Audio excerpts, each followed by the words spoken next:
Hello and welcome back. It's a bit of an odd opening, but Newcastle United's League Cup victory on Sunday has sort of prompted a lot of people to start re-questioning Mikel Arteta again, and on what has gone wrong in what is undoubtedly been a very disappointing season for Mikel Arteta and Arsenal. And you can sort of see the hurt that the players and he feels. But one of the things a lot of people have been messaging me about have been my sort of view that Arsenal's season has been massively impacted by injuries, and that has been a factor in the season and what has gone wrong. Now, don't get me wrong, it's not the only one, and there are things that Arsenal could have done. I've mentioned it several times, and I will touch on that again later in the video very, very briefly. But I just wanted to explore, based on the research I'd done and helpfully supported by a recent Athletic article, sort of bringing this to life a little bit more, which made it easier for me to bring this all together today. So credit to them.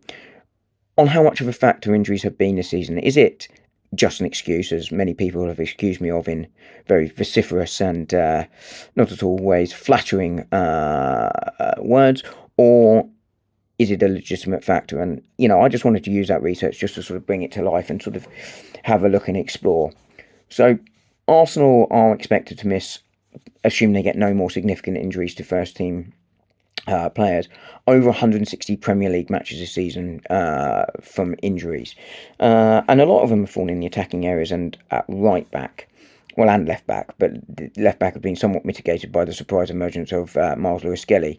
And if you look at that, as I say, 160 matches is quite a lot, and that doesn't include Champions League games or domestic cups. Tomiyasu, obviously the main one. 37 of those are him. He's played 6 minutes all season. But if you look elsewhere at the right back, you've got Jurrien Timber at 3 and Ben White at 15. So it's quite a lot of sort of strain and stress there, and that's caused Thomas Partey to have to play there at times when you're down to your fourth choice right back. You're sort of getting desperate. But the attack has similarly been impacted. Raheem Sterling, for all his faults this season, and he's obviously not been great, has missed 4 plus 2 against Chelsea, of course, where he's ineligible, but that's a different factor. Kai Havertz missed 16, Martin Odegaard 8, Jesus 20, Bukayo Saka 13. And then, of course, there's the injury recovery time. Martinelli's missed 3 as well, of course. But there's also a few games to get them back up to speed as well after that, particularly Odegaard and presumably Saka, who had the most significant injuries there. And this has massively impacted our ability to both not concede goals. We have a very good defence, but unquestionably, when Partey's having to play at right back in particular, we conceded more goals down that channel than normal. But it mostly impacted our ability to score goals. I mentioned some of the names earlier, but Bukayo Saka over the last 4 seasons been involved in 28% of our goals, 83 goals and assists. Martinelli 51 goals and assists. Odegaard 56. Havertz probably would have scored 20 goals this season, but he, for all the abuse he's been getting, has got 32 goals and assists since his arrivals. And let's not forget, a lot of those games were in midfield.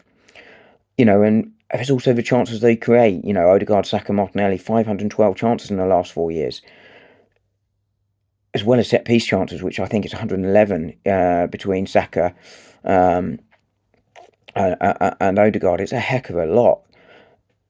And you can sort of see Arsenal missing that this year. And, the number of matches missed through injury from Arsenal is over 25% more than what Liverpool have missed. And Liverpool have missed, not entirely, but a lot of those ones have either been short-term injuries for their key players or have been affecting their squad players. And I was just looking at what this sort of says for history. And if you go back to the Leicester winning title season, almost all of those seasons, and I've said this before, that 3 things have to be true. You have to be lucky with injuries, you have to have top 5 squad value, and you have to have top 5 wages, generally speaking, to win the Premier League. And the closest thing, as I was saying, since that Leicester victory, have been the City treble winning season, where they missed De Bruyne, Stones and Grealish. They did miss quite a lot of time. They missed about a third of the season each. A third of the season roughly being, 11, 12 and a bit games of the season each. Other than that, no sort of significant injuries. And in all those other seasons where sides won it, there were no significant injuries. The next closest was Liverpool with their title winning season, where they had 3 players out who were all squad players, and again, all missed some time of the season, but much less than Arsenal have had to do. And that's why I think you have to sort of acknowledge that injuries have been a part of the season. But as I said at the start, it's not the only factor, and there are things that Arsenal could have done that I've touched on before. So we could talk about, could we do better squad rotation? I think, again, when you look across at title rivals, with the exception of that impressively good City side that they built, and let's not forget they're facing 115 charges for financial dealings related to that squad that sort of helped build that squad as well. So it sort of shows how difficult it is to do within the confines of the rules if they were to be found guilty, and it's a massive if, I must say that.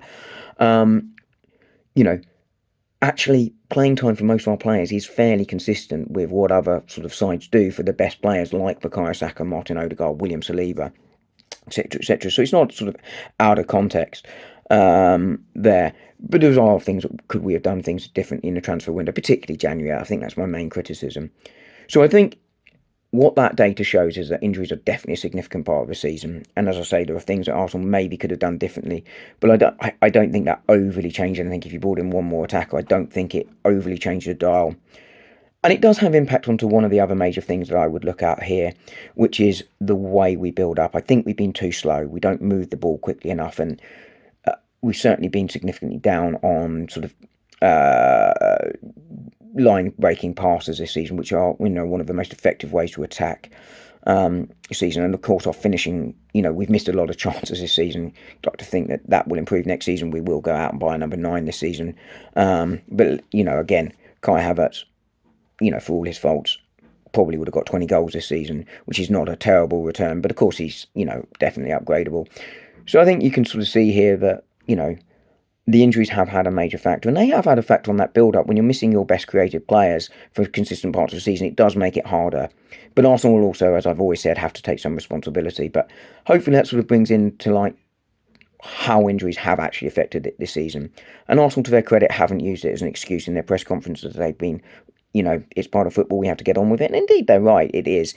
But I think you can sort of see why it has, as I say, impacted our ability to get over the line this season. And Arsenal, probably won't have that again next season. It will probably be a better situation for them. And if it's not, well, then you're probably having to look at the manager and the medical staff, because it generally doesn't happen sort of 2 seasons running. As I say, when you look at those title-winning sides, there was one that came close, and even then it was quite a significant way off what Arsenal have had this season. So it doesn't tend to sort of repeat itself, and if it does, I'll say you have to look at yourself. I don't think it will next season. I think Arsenal will build significantly in the summer transfer window this season, and I think there's still a lot to be hopeful for, despite the obvious disappointment that we are all feeling this season. But there you go. As I say, my view, injuries, it's not the entire story.